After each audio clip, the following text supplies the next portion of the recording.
Yo, what up? Welcome back to Aperture Value and the epic finale of my X project. If you're not up to speed on it, well, sucks to be you. Or just check out my previous episodes where we talk history and put some shit together. Today I'm gonna do a sort of a conclusion review and comment on how everything works. Let's start with the body work. The more I hold the camera, the more I love it. I wanna grab it and go shooting again and again. Although I must admit the paint job does feel more fragile compared to the factory coating.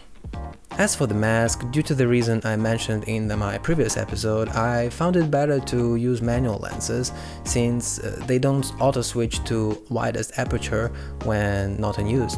With manual lenses, you go to f4, f8 and forget about it. Your panoramic frame is always there with sharp edges. At first I was cautious and switched to single point AF and spot metering, but even with multi-zone metering and default autofocus, the camera didn't seem to be confused by the mask, like someone. You're gonna have to take that off. You can take it off. How many feet are you away? I'll speak a lot louder. Well, if you don't take it off, you're very muffled. So if you would take it off, it would be a lot easier. I'll just speak a lot louder. Is that better? It's better, yeah. The mask itself didn't cause any issues and performed quite good, enough for me. So as I promised to some of the people who asked me about it in the comments and Instagram, I'll be posting a download link to my 3D model of the mask in the description below, available for only 99 bucks. Just kidding, who the cares except for a few of us fellas. By the way, I encourage you people to come up with your own add-ons and improvements. Actually, it's not so perfect. I had to make an extra masking with a synced sticker to make edges more sharp. As for experience, it did not feel genuine, of course, but for sure gave a sense of it. It's like getting that Supreme tea, but a fake one. Although X pens are well known to be used for street photography, I tried to apply it to my style of photography and it was tough. I really struggled at first to find the composition I liked. The devil on my left shoulder kept whispering into my ear to switch to normal shooting.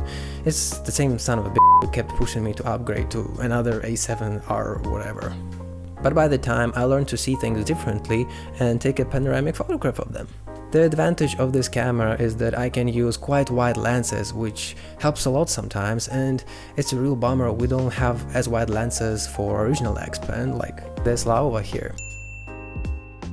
That being said, all shots I'm showing here are not some quick bull test photos of random crap. These are actually selected to be equal to all my other photographs.